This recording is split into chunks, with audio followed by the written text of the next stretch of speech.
Hey guys, welcome back to the channel. My name is Onos and today we're going to review Ghost of Tsushima. I'm aware that there are already a million reviews out there, so I'm going to come at this from a slightly different angle and answer a question that I've been asked a number of times by the community already. I'm going to quote Alfred here, one of the channel subs. As someone who enjoys Souls-like games like Sekiro or Nioh 2, is the game worth a buy? I thought I would attempt to answer that question.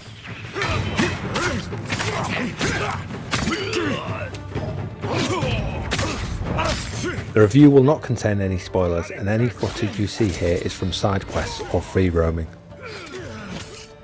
The majority of the community here on the channel are subbed because of the content for Nioh 2, so I suspect a lot of you have asked the same question. I'll start with a brief overview and my thoughts on the game, and then we'll talk about Dark Souls, Bloodborne, Nioh 2 and Sekiro for the purpose of comparison. If you've shown any interest in Ghost of Tsushima already, you'll know that the reviews have been pretty great. Over on Metacritic, the critic review score was 83, which I personally feel is way under where it should be.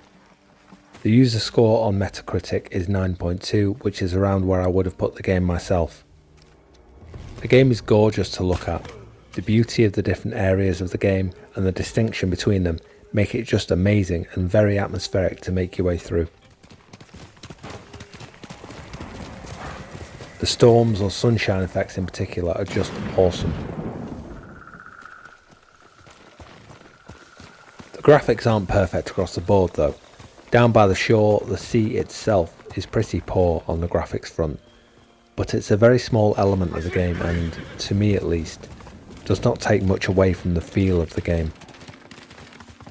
The story is great. I can't honestly say there have been many surprises for me in the story, but I've actually enjoyed that part simply for the familiarity.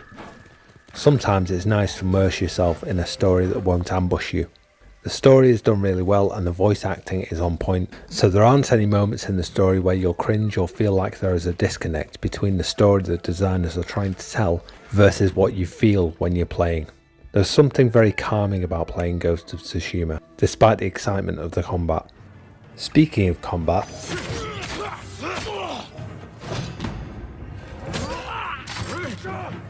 this is where I feel the game really shines.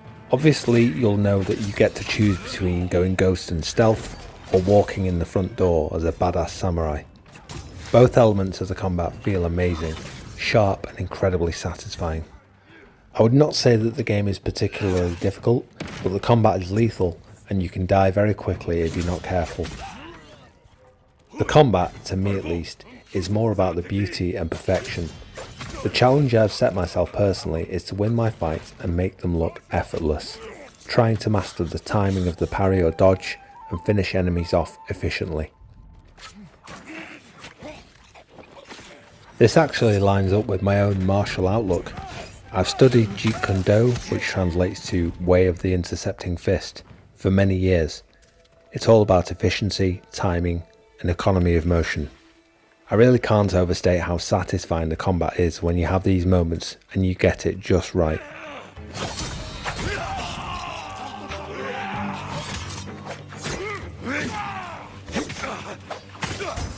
You can upgrade your character in your chosen path, but if you decide to complete everything in the game, you will have the opportunity to unlock everything. You can pick armor sets that suit and augment your playstyle, and there are charms, which are the equivalent of accessories, which you can pick up to give yourself various bonuses to health, defense, archery, stealth, or melee combat. You can also find secrets out in the world which will allow you to change the cosmetics, altering the colour and the look of your armour and weapons. Okay, so now let's do some comparisons and talk about what you will take away from this game as a Souls gamer. As a Souls lover, it's probably fair to say that you're one of the elite in the gaming world. All of those hundreds of hours playing Dark Souls, Bloodborne, Sekiro or Nioh, you probably find that if games aren't super difficult, they're a little dull or unrewarding. Let's quickly talk about a few things that Ghost of Tsushima won't give you. You can't customize your character aside from the cosmetic changes to armor or skill choices. Although with a combination of armor, charms and skills, you could put together specific builds, but these won't go anywhere close to the level of depth you might be accustomed to. You won't need to work hard to uncover the lore. The story is told throughout the game, so there aren't really any major story elements you need to work hard to find out. There are no consequences when you die. You'll be very familiar with losing your souls or Amrita when you die, and that giving your gameplay an element of risk. This has a huge impact on the way the game feels. In Dark Souls, for example, on your first playthrough, I expect you will have felt tense, nervous, frightened of what's around the next corner. In Ghost of Tsushima, there is nothing like that. If you're craving that feeling again, I would hold on to your money and perhaps consider playing Hellpoint when it comes out at the end of the month, or hang in there for the Nioh 2 DLC. In terms of playtime and replayability, you're looking at around 50 hours, if you want to complete everything in the game, that is. I think it's unlikely you'll get hundreds of hours out of this game. Beyond the completion and side quests, which are actually good in this game by the way, the replayability will be about the combat. The combat is genuinely epic. Despite the lack of consequence for dying, the lack of that fear when you're playing, the combat is really sharp and well put together. Very satisfying to get right. The game is nothing like Souls-like games, although I will say that if you enjoy Nioh or Nioh 2, you may find that you love the story of Ghost of Tsushima.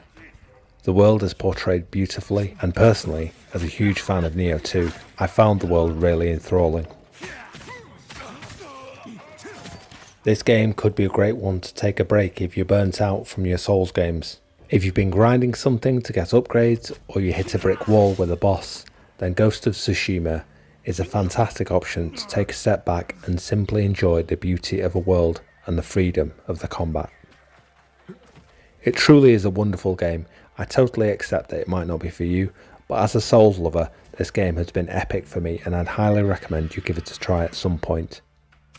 If you don't see yourself having 50 hours available before the Nioh 2 DLC comes out, then perhaps keep this on the back burner for now and wait for the price to drop. Bear in mind though that if this game does get Game of the Year, it might hold its price for quite a while. If you don't want to play the game yourself but you wanted to see some of the game, feel free to join me for my Let's Play series. I'm using the original Japanese language with subtitles. I also have a face cam for gameplay, but I'm making sure to remove that during the cutscenes. I hope you found this useful. Please let me know your thoughts in the comments and drop me a like if you don't mind. Sub if you're new, and I'll wrap it up here. Thank you for watching, take care, stay safe. Bye bye now.